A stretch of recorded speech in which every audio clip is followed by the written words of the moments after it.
Many modern-day historians, hobbyists, and teachers alike have come to the simple verdict that World War II was a destined sequel to the merciless tale of the Great War. However, we'll diverge as far away as possible from that common classroom conclusion and take a deeper dive into the minds of the manipulated race, the Aryan race. On today's episode of History Tellers, we'll take a further gander into psychology and graze the surface of how Adolf Hitler used psychological techniques of a false promise of hope and blind obedience to lead the German nation on a suicide path to destruction. Within a 4-year period of endless war, crumbling empires, and brutal uprisings, history had witnessed the global German superpower going from riches to rags. The November criminals had marked the end of the war, but at the expense of their civilization. The radical sum of a nation instantly shattered as a result of extreme poverty, hyper-unemployment, and a collapsed government, leaving the German people manipulable and blindly obedient to any promise of hope that could assist them out of their hellhole. In 1921, this promise of hope came in the form of Adolf Hitler and the Nazi Revolution. Now let's fast forward in time to 1961. Former Nazi Adolf Eichmann had pleaded not guilty for the Jews killed in the Holocaust.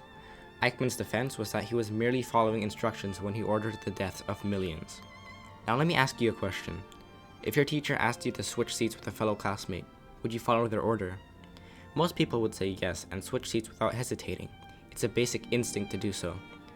Milgram's shock experiment demonstrated that people would show signs of obedience to authority rather than listening to their own personal conscience. If we take this logic and bring it to the 1920s, we can now start to understand the minds of the manipulated race. Adolf Hitler exploited the desperate into believing that the Nazi regime would restore Germany to its former glory through the use of authority, propaganda, and speeches to reignite a false sense of hope and desire. Now let's look at another iconic psychology study, the Stanford Prison Experiment. The prison experiment demonstrated that people with more power can and will oppress people of a lower status and power in blind obedience to human nature. If we compare this study to the era of the Third Reich, we can see that because the Nazi movement had reignited so much nationalism within the Aryan people, they thought that they were better than everyone else. Eventually, the manipulated absorbed many extremist ideas, such as anti-Semitism, where they asserted dominance and inhumanely oppressed the Jewish people. Another idea they adopted was Lebensraum, also known as imperialism.